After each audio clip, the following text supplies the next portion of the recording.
नमस्कार, सुजस बुलेटिन में आपका स्वागत है। मैं हूं आपके साथ अभिलाषा करके। एक नजर हेडलाइंस पर।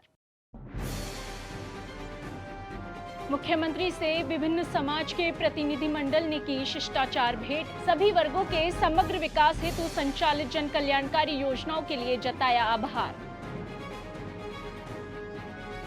आमजन के लिए समस्या निस्तारण का आधार बनेंगे ग्रामीण और शहरी सेवा शिविर। शिविरों के माध्यम से एक ही स्थान पर होगा विभिन्न समस्याओं का समाधान।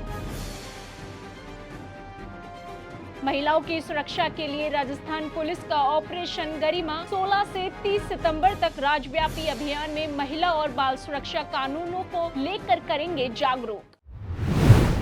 मुख्यमंत्री श्री भजनलाल शर्मा से आज मुख्यमंत्री निवास पर धोबी समाज के प्रतिनिधिमंडल ने मुलाकात की। इस दौरान प्रतिनिधिमंडल के सदस्यों ने प्रदेश की जनोन्मुखी कल्याणकारी योजनाओं और धोबी समाज के उत्थान के लिए किए जा रहे प्रयासों की सराहना करते हुए मुख्यमंत्री का आभार जताया। वहीं इससे पहले मुख्यमंत्री श्री शर्मा से वैष्णव, स्वामी और गोस्वामी समाज के प्रतिनिधिमंडल ने शिष्टाचार भेंट की। इस अवसर पर प्रतिनिधिमंडल ने सरकार द्वारा विभिन्न वर्गों के समग्र विकास हेतु संचालित जन कल्याणकारी योजनाओं के लिए आभार व्यक्त किया। इस अवसर पर प्रतिनिधिमंडल के सदस्यों ने कहा कि मुख्यमंत्री श्री भजनलाल शर्मा के नेतृत्व में प्रदेश में सभी वर्गों के कल्याण के लिए प्रभावी कार्य हो रहे हैं। मुख्यमंत्री श्री शर्मा ने कहा कि राज्य सरकार सभी समाजों की सहभागिता से सर्वजन हिताय सर्वजन सुखाय के संकल्प के साथ कार्य कर रही है।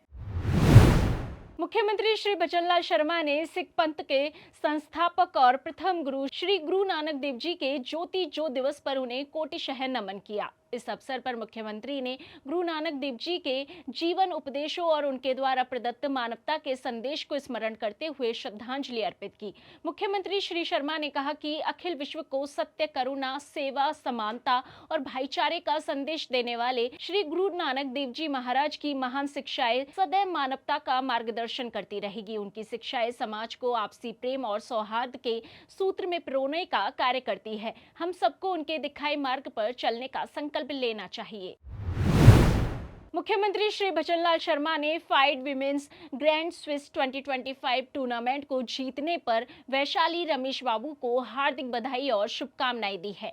मुख्यमंत्री श्री शर्मा ने सोशल मीडिया संदेश में कहा कि आपकी इस ऐतिहासिक विजय ने वैश्विक पटल पर भारत का गौरव बढ़ाया है। देश को आप पर गर्व है।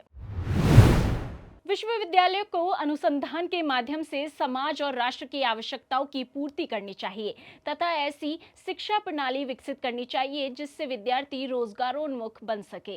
राज्यपाल और महर्षि दयानंद सरस्वती विश्वविद्यालय अजमेर के कुलाधिपति श्री हरिभाऊ बागड़े ने छात्र हित, अनुसंधान, रोजगार परक शिक्षा और उच्च शिक्षा की गुणवत्ता से जुड़े विभिन्न महत्वपूर्ण विषयों पर संबोधित किया। उन्होंने निर्देश दिए कि शोध कार्यों में भारतीयता का समावेश अनिवार्य रूप से होना चाहिए। साथ ही प्रत्येक वर्ष दिसंबर माह से पूर्व दीक्षांत समारोह आयोजित करने पर भी उन्होंने बल दिया। नई शिक्षा नीति के प्रभावी क्रियान्वयन के संबंध में राज्यपाल ने पुस्तकों के निर्माण और यूजीसी दिशा निर्देशों के पूर्ण पालन की आवश्यकता पर बल दिया। उन्होंने विद्यालय स्तर पर ही विद्यार्थियों को उच्च शिक्षा हेतु उपलब्ध छात्रवृत्तियों की जानकारी सुनिश्चित करने पर जोर दिया ताकि वे आगे की पढ़ाई के लिए प्रेरित हो। इसके साथ ही कॉलेजों और महाविद्यालयों में बुनियादी सुविधाओं जैसे पेयजल, शौचालय और भवन व्यवस्था को पूर्ण करने के निर्देश दिए।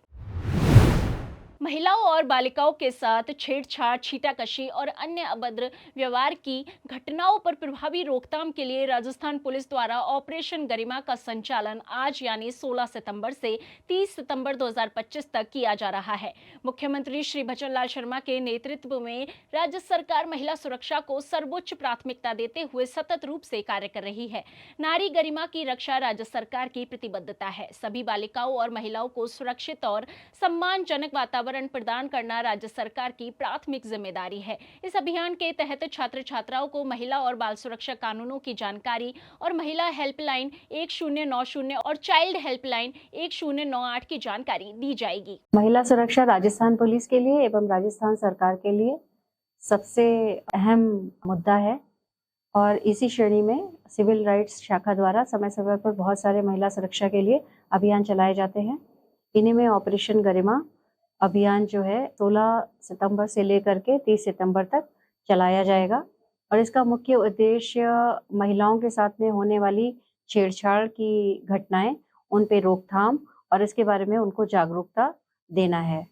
यह अभियान स्कूल, कॉलेजेस में, सिनेमा हॉल्स में, थिएटर्स में, बस स्टैंड्स पर और भी जो पब्लिक स्पेसेस हैं जहाँ पर महिलाएं और बच्चियाँ ज़्यादातर जाती हैं, वहाँ पर सादा कपड़ों में पुलिसकर्मी तैनात किए जाएंगे और इस प्रकार से अगर कोई छेड़छाड़ करता है तो उनके खिलाफ में कार्रवाई करी जाएगी। हमारे कम्युनिटी लिएज़न ग्रुप्स हैं या सुरक्षा सखियाँ हुई और भी दूसरे एनजीओज़ हैं, इनको भी इसमें शामिल किया जाएगा। कालिका पेट्रोलिंग यूनिट्स हैं, एंटी रोमियो स्क्वाड्स हैं, इन सबको भी इस अभियान में शामिल किया जाकर ज़्यादा से ज़्यादा ये कोशिश करी जाएगी कि छेड़छाड़ की घटनाओं पर रोकथाम लग सके।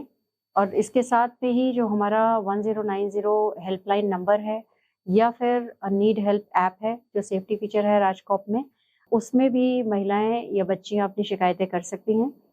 कुल मिलाकर यह पूरा जो 15 दिन का पीरियड है, इसमें हम यही प्रयास करेंगे कि ज़्यादा से ज़्यादा महिलाओं में इसका व्यापक प्रचार प्रसार हो और छेड़छाड़ की कोई भी घटना होती है तो उसके बारे में तुरंत हमें सूचना मिल सके ताकि हम उस पर कार्रवाई कर सकें।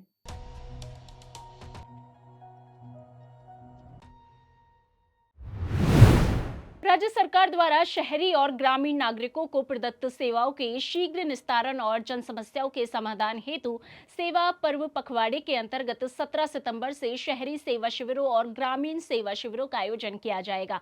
जयपुर जिले में शिविरों के सफल संचालन हेतु जिला कलेक्टर डॉक्टर जितेंद्र कुमार सोनी की अध्यक्षता में विभागीय अधिकारियों की बैठक हुई, जिसमें शिविरों के सफल संचालन, व्यापक प्रचार प्रसार और नागरिकों को समय पर सूचना प्रदान करने के लिए विशेष निर्देश दिए गए।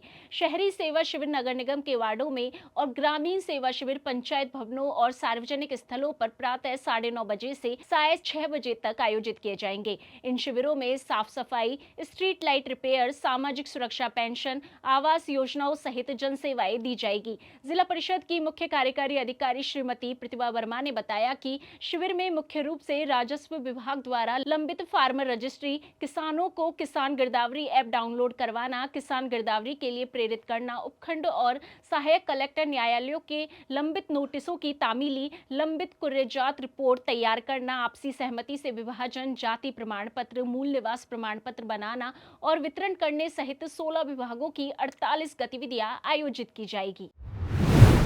राज्य सरकार की ओर से जारी अधिसूचना के अनुसार आपातकालीन सेवाओं की हड़ताल से जन स्वास्थ्य पर पड़ने वाले प्रतिकूल प्रभाव को देखते हुए 108 आपातकालीन सेवा, 104 जननी एक्सप्रेस, ममता एक्सप्रेस तथा 104 चिकित्सा परामर्श सेवाओं और कॉल सेंटर सेवाओं को आगामी 6 माह तक अत्यावश्यक सेवाएं घोषित किया गया है। गृह विभाग के उप शासन सचिव श्री महेश कुमार शर्मा ने बताया कि राजस्थान अत्यावश्यक सेवाएं अनुरक्षण अधिनियम 1970 के तहत प्रदत्त शक्तियों का प्रयोग करते हुए राज्य सरकार ने तुरंत प्रभाव से 108 आपातकालीन सेवा सहित 104 जननी एक्सप्रेस सेवा, ममता एक्सप्रेस, 104 चिकित्सा परामर्श सेवा और कॉल सेंटर्स जिनका संचालन सेवा प्रदाताओं के माध्यम से किया जा रहा है, उनके समस्त कार्यालय कर्मचारियों और उनके कार्यकलापों से संबंधित सेवाओं को 19 सितंबर 2025 से आगामी 6 माह के लिए अत्यावश्यक सेवा घोषित किया गया है।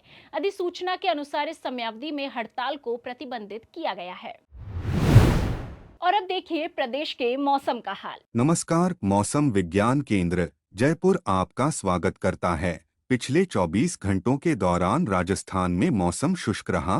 राजस्थान के श्रीगंगानगर में अधिकतम तापमान 38.4 डिग्री जबकि न्यूनतम तापमान सिरोही में 18.6 डिग्री दर्ज किया गया। अगले 2 से 3 दिनों के दौरान राजस्थान, पंजाब, हरियाणा और गुजरात के कुछ और हिस्सों से दक्षिण पश्चिम मानसून की वापसी के लिए परिस्थितियां अनुकूल हैं। एक ऊपरी हवा का चक्रवाती परिसंचरण उत्तर मध्य उत्तर प्रदेश और उसके आसपास के क्षेत्रों में समुद्र तल से 0.9 किलोमीटर ऊपर बना हुआ है। दक्षिण पश्चिम मानसून की वापसी रेखा 30.5 डिग्री उत्तर 73.5 डिग्री पूर्व श्री गंगानगर, नागौर, जोधपुर, बाड़मेर और 25.5 डिग्री उत्तर 70 डिग्री पूर्व से होकर गुजर रही है। जिस बुलेटिन में आज के लिए इतना ही, फिर होगी आपसे मुलाकात। तब तक के लिए नमस्कार।